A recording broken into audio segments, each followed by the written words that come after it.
ಕೇಡು ನೋಡಯ್ಯ, ಜ್ಯೋತಿಯ ಬಲದಿಂದ ಸಮರ್ಥದ ಕೇಡು ನೋಡಯ್ಯ, ಸತ್ಯದ ಬಲದಿಂದ ಸತ್ಯದ ಕೇಡು ನೋಡಯ್ಯ, ಎನ್ನ ನಾಮದ ಬಲದಿಂದ ಎನ್ನ ಕೇಡು ನೋಡಯ್ಯ ಎನ್ನುವ ಹಾಗೆ ಬಸವಣ್ಣವರನ್ನು ನನ್ನ ಮನದಾಳದಲ್ಲಿ ಸ್ಮರಿಸುತ್ತಾ 1919ರಲ್ಲಿ ಜಲಿಯನ್ ವಾಲಾಬಾಗ್ ಹತ್ಯಾಕಾಂಡದಲ್ಲಿ ನಡೆದಂತ ದುರಂತದ ಘಟನೆಯನ್ನು ತಾವೆಲ್ಲ ಕೇಳಬಹುದು.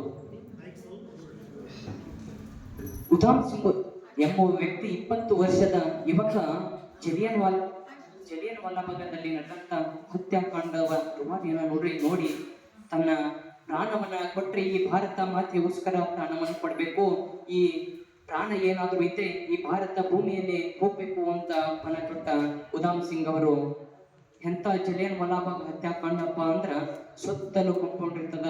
ಕಂಪೌಂಡ್ ಒಳಗ ಬೈಸಾಖಿ ಎಂಬ ಸಿಖ್ ಧರ್ಮದ ಹಬ್ಬ ನಡ್ತಿರ್ತದ. ಆ ಹಬ್ಬನ್ಯಾಗ ಎಲ್ಲ ವರ್ಗದವರ ಸೇರಿಕೆಸಿಂದ ಹಬ್ಬವನ್ನು ಮಾಡ್ತಿರ್ತಾರ. ಜನರಲ್ ಡಯಾರ್ ಎಂಬ ಬ್ರಿಟಿಷ್ ಅಧಿಕಾರಿ ಬರ್ತಾನ. ಬಂದ್ ಕೇಸಿಂದ ಸುತ್ತಕ್ಕೂ ಸೈನಿಕರ ನಿಂದಿಸಿ ಫೈರ್ ಅಂತ ಹೇಳ್ಕೇಸಿಂದ ಆರ್ಡರ್ ಕೊಟ್ಬಿಡ್ತಾನ. ಅಲ್ಲಿದ್ದಂತ ಎಷ್ಟೋ ಯುವಕರು ಯುವತಿಯರು ಸಿಖ್ ಧರ್ಮದ ಎಲ್ಲಾ ವರ್ಗದವರು ಏನಾಗ್ತಾರಪ್ಪ ಅಂದ್ರ ಪ್ರಾಣವನ್ನ ಬಿಟ್ಟು ತೀರ್ಕೊಂಡ್ಬಿಡ್ತಾರ. ಅದನ್ನ ಕಂಡಿರ್ತಕ್ಕಂಥ ಉಧಾಮ್ ಸಿಂಗ್ ಅವರು ಅಲ್ಲೇ ಶಪಥ ಮಾಡ್ತಾರ, ಈ ಭಾರತಕ್ಕೋಸ್ಕರ ನನ್ನ ಪ್ರಾಣ ಹೋದ್ರೂ ಪರವಾಗಿಲ್ಲ ಅನ್ನುವ 20 ವರ್ಷದ ಯುವಕ ಹೇಳ್ತಾನ. ಉಧಾಮ್ ಸಿಂಗ್ ತಾಯಿಯ ಗರ್ಭದ ಅಡಿಯಲ್ಲಿ ಸತಕ ಬ್ರಿಟಿಷ್ ಜನರಲ್ ಡಯಾರ್ ಇದ್ರೂ ಸಹ ಅವನನ್ನ ಬಿಡುದಿಲ್ಲ. ಅಲ್ಲಿ ಹೋಗಿಸಿಂದ ಕೊಂದು ಈ ಭಾರತೀಯ ತಿಲಕವನ್ನ ಇಡ್ತೀನಿ ಅಂತೇಳಿ ಶಪಥಗೈದ ಉಧಾಮ್ ಸಿಂಗ್ ಅವರು 20 ವರ್ಷಗಳ ಕಾಲ ಶ್ರಮಿಸ್ತಾರ ಜನರಲ್ ಡಯಾರನ್ನ ಕೊಲೆ ಮಾಡ್ಬೇಕಂತ ಹೇಳ್ಕೇಸಿಂದ. ಕಾಶ್ಮೀರದಿಂದ ಇಂಗ್ಲೆಂಡ್ಗೆ ಹೋಗಿರ್ತಕ್ಕಂಥ ಉಧಾಮ್ ಸಿಂಗ್ ಅವರು ಎಷ್ಟೋ ಯೋಚನೆ ಮಾಡ್ತಾರ, ಅವನು ಕೊಲೆ ಮಾಡ್ಬೇಕು ಅಂತ. ಬ್ರಿಟಿಷ್ ಅಧಿಕಾರಿಗಳು ಏನ್ ಕೊಟ್ಟಿರ್ತಾರಪ್ಪ ಅಂದ್ರೆ ಇಲ್ಲಿ ಕೇವಲ ನಾವು ಅಲ್ಲಿ ಸತ್ತವರ ಸಂಖ್ಯೆ 1500 ಮಾತ್ರ ಕೊಟ್ಟಿರ್ತಾರ. ಆದ್ರೆ ಇಲ್ಲಿ ಸತ್ತವರ ಸಂಖ್ಯೆ 5000ಕ್ಕೂ ಹೆಚ್ಚು ಜನ ಸತ್ತಿರ್ತಾರ. ಆದ್ರೆ ಅದನ್ನ ಕಣ್ಣಂತ ಉಧಾಮ್ ಸಿಂಗ್ ಅವರು ಹೋಗ್ತಾರ. ಹೋದ್ಗಳ ಅಲ್ಲಿ ಬ್ರಿಟಿಷರ ನೆಲದಲ್ಲಿ ಅವರನ್ನೇ ಕೊಲೆ ಮಾಡ್ಬೇಕಂದ್ರೆ ಸಿಕ್ಕಾಪಟ್ಟಿ ಕಷ್ಟ. ಯಾಕಂದ್ರೆ ಅವ್ರದೇ ಆಡಳಿತ, ಅವ್ರದೇ ಆದ ನೀತಿ ಧರ್ಮಗಳಿರ್ತಾವು. ಇಲ್ಲಿ ನಾ ಏನ್ ಮಾಡ್ಬೇಕ, ಅವ್ನ ಜನರಲ್ ಡಯಾರ್ನ ಕೊಲ್ಬೇಕಪ್ಪ ಅಂತ ಹೇಳ್ಕಿಸಿಂದ ಯೋಚನೆ ಮಾಡಿದಾಗ ನೋಡ್ತಾರ. ಆದ್ರೆ ಎಷ್ಟೋ ವರ್ಷಗಳ ಕಾಲ ಅವ್ರು ಹೋದಂತ ದುಡ್ಡು ಎಲ್ಲ ಆಗಿರ್ತದ. ಒಂದು ಹೋಟೆಲ್ ಅಲ್ಲಿ ಕೆಲಸ ಮಾಡುವುದರ ಮೂಲಕ ಮತ್ತೆ ಅವರು ದುಡ್ಡನ್ನ ಗಳಿಸಿದ ಕೊನೆಗೆ ಏನ್ ಮಾಡ್ತಾರಪ್ಪ ಅಂದ್ರೆ ಇನ್ನೇನು ಜನರಲ್ ಡಯಾರ್ನ ಕೊಲೆ ಮಾಡ್ಬೇಕು, ಅಲ್ಲಿ ಏನಾಗಿರ್ತಾರ ಅವರು ಬ್ರಿಟಿಷರ್ ಒಂದು ಫಂಕ್ಷನ್ ಇಟ್ಕೊಂಡಿರ್ತಾರ. ಆ ಫಂಕ್ಷನ್ ಒಳಗೆ ಏನ್ ಮಾಡ್ತಾರಪ್ಪ ಅಂದ್ರ ಇವ್ರನ್ನ ಪ್ರಶಸ್ತಿ ಕೊಡಬೇಕು ಅಂತ ಹೇಳ್ಕೇಸಿಂದ ಇನ್ವೈಟ್ ಮಾಡಿರ್ತಾರೆ ಜನರಲ್ ಡಯಾರ್ ಅವ್ರನ್ನ. ಹೋಗ್ತಾರೆ. ಉಧಾಮ್ ಸಿಂಗ್ ಅವ್ರು ಹಿಂದ್ಗಡೆ ನೋಡಿದ್ರ ಗುಂಡ್ ಹೊಡೆದ್ರ ಅವ್ರಿಗೆ ಬೀಳ್ತದ ಇಲ್ಲೋ ಗೊತ್ತಿಲ್ಲ.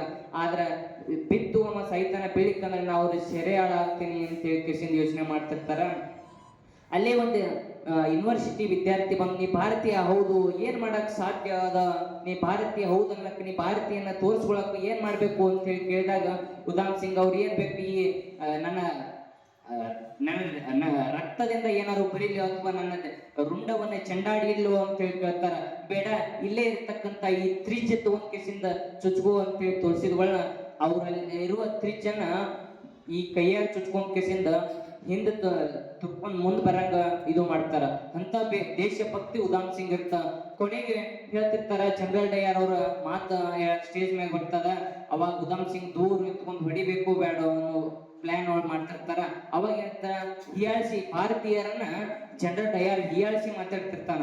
ಹಿಯಾಳಿಸಿ ಮಾತಾಡುದು ಇವರಿಗೆ ಬಹಳ ದುಃಖಕರ ಸಂಗತಿ. ಭಾರತೀಯರನ್ನ ಹಿಯಾಳಿಸಿ ಮಾಡ್ತಾನೆ. ಅಲ್ಲೇ ಒಬ್ಬ ಭಾರತೀಯರನ್ನ ನಮ್ಮ ದೇಶಕ್ಕೆ ದುಡಿಯಾಕ್ ಬಂದನವ, ಅವನ ಕಲೆನ ಏನ್ ಮಾಡ್ಬೇಕು ಮಾತಾಡ್ಸ್ತೇನೆ ಅಂದ್ರ ತಿಳ್ಕಿಸಿಂದ ಉಧಾಮ್ ಸಿಂಗನ್ನ ಓದಿರ್ತಾರ ಜನರಲ್ ಡಯಾರ್.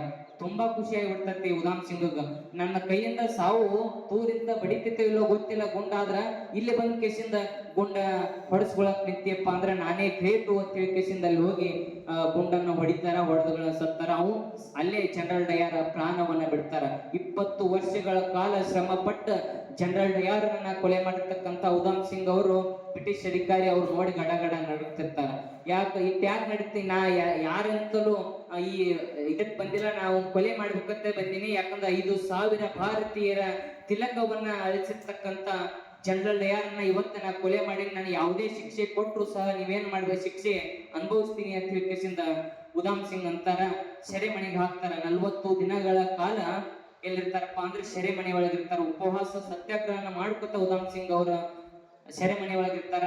ಕೊನೆಯ ಕಾಲದಲ್ಲಿ ಅವರು ಹೇಳ್ತಾರ, ಒಬ್ರು ಯಾರೋ ಭಾರತೀಯರಲ್ಲಿ ಹೋಗಿದ್ದೆ, ಯಾಕಪ್ಪ ನೀ ಹಿಂಗ ಮಾಡಿದಿ ಅಂತೇಳಿ ಕೇಸಿಂದ ಕೇಳ್ತಾರ. ಕೇಳಿದ್ಗಳನ್ನ ನನಗೆ ಇಮಿಡಿಯೇಟ್ಲಿ ಏನ್ ಬೇಕಪ್ಪ ಅಂದ್ರ ಕನ್ನಡಿ ಮತ್ತು ಹನಿಗೆ ಬೇಕು. ಯಾಕಂದ್ರೆ ಈ ಬ್ರಿಟಿಷರ ಇದರೊಳಗೆ ಏನಾಗಿಲ್ಲಪ್ಪ ಅಂದ್ರೆ ಅಂತವ್ ಸತ್ಯಕ್ಕೆ ಸಿಗಂಗಿಲ್ಲ. ಅವ್ರ ಏನಾರ ಇನ್ನೂ 10 ದಿನಗಳ ಕಾಲ ನಂದು ಜೈಲಿಗೆ ನೇಣಿಗೆ ಹಾಕುವ ಸ್ಥಿತಿ ಅದ.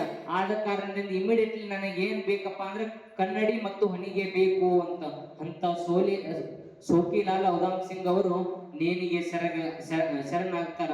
ಈ ಭಾರತ ಮಾತೆ ಯಾವುದೇ ಈ ನಮ್ಮ ಅಧಿಕಾರಿಗಳು ಅವ್ರನ್ನ ಯಾವುದೇ ಪುಟದ ಪೇಜಿನಲ್ಲಿ ಸಹ ಹಾಕಲ್ಲ. ಅದಕ್ಕೆ ಹೇಳ್ತಾರ, ಈ ಭಾರತ ಭೂಮಿ ಒಳಗ ಬದುಕಬೇಕಂತ ವ್ಯಕ್ತಿಗಳು ಎಷ್ಟೋ ಜನರು ಈ ಭಾರತಕ್ಕೋಸ್ಕರ ತಮ್ಮ ನೆತ್ತರವನ್ನೇ ಕೊಟ್ಟಿದ್ದಾರೆ. ಅದಕ್ಕೆ ಹೇಳ್ತಾರೆ, ಭಾರತದಲ್ಲಿ ಮತ್ತೆ ಮತ್ತೆ ಹುಟ್ಟಿ ಬರಬೇಕು ಅಂತ ಹೇಳಿ. ಓಕೆ, ಇಷ್ಟು ನನ್ನ ಭಾಷಣ.